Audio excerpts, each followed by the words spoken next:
remembering that it would be nice to be home for his father's birthday. He walked down to the water where a very old gull was blinking at the morning sun. "Excuse me," said Elmer, "but did you ever hear of Nevergreen City?" "Of course," croaked the very old gull. "I lived there before I followed a ship to Tangerina, but I wouldn't dream of going back now." "That's very interesting," said Elmer, "but would you know how to go if you did want to?" Certainly," answered the old gull, pointing his right wing toward the ocean. "Just fly in exactly that direction until you get there."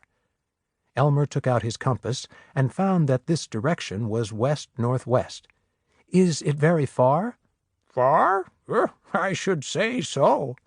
"Well, thanks a lot," said Elmer. "I'm kind of worried," said the dragon. "Suppose we never find it." "We'll find it all right," said Elmer, who was a tiny bit worried himself. The dragon ran along the beach warming up his wings, while Elmer packed 69 tangerines, as many as his knapsack would hold. Besides the tangerines, he had in his knapsack all sorts of things left over from the rescue, including 7 pink lollipops, which he was saving for an emergency, half a package of rubber bands, 3 sticks of chewing gum, a very good jackknife, and a burlap bag. Of course, he kept his compass in his pocket, where it would be handy, and he wore his black rubber boots. "Are you ready?" asked Elmer. "Jump on," said the dragon. Elmer clambered onto the dragon's back and took one last look at Tangerina and the blue and white waves skipping in from the cold ocean onto the sandy beach. Chapter 2. Storm. They flew all morning, high above the endless blue and white waves.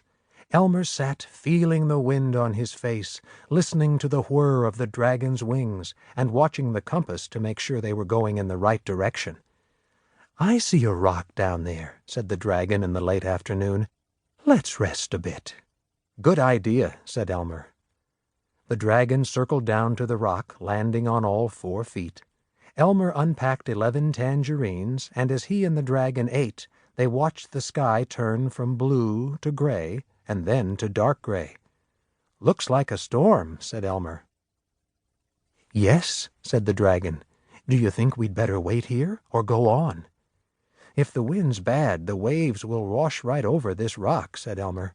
"But if we keep going, maybe we can fly away from the storm." "Let's hurry on," said the dragon, and up they flew while the waves grew whiter and wilder. "I felt a drop of rain," said Elmer, looking up at the blackening sky. Suddenly, a ferocious wind rushed up from behind, pushing them forward faster and faster. Thunder crackled all around them, and cold, hard rain beat down upon them. "I wish I had my raincoat," yelled Elmer.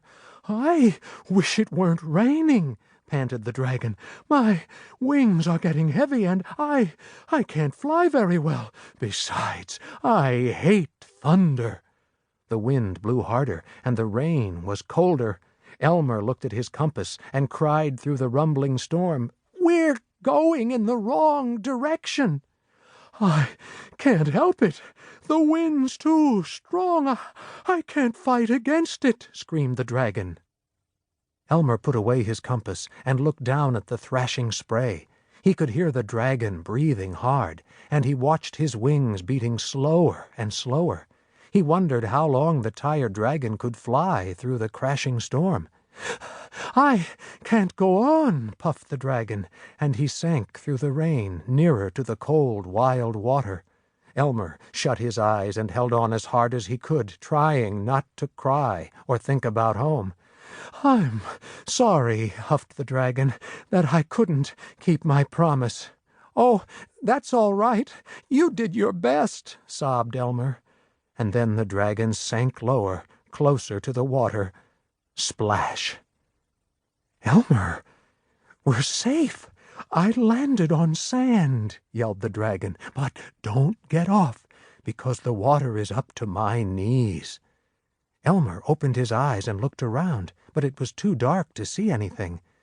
"Are you very uncomfortable?" he screamed above the noise of the storm.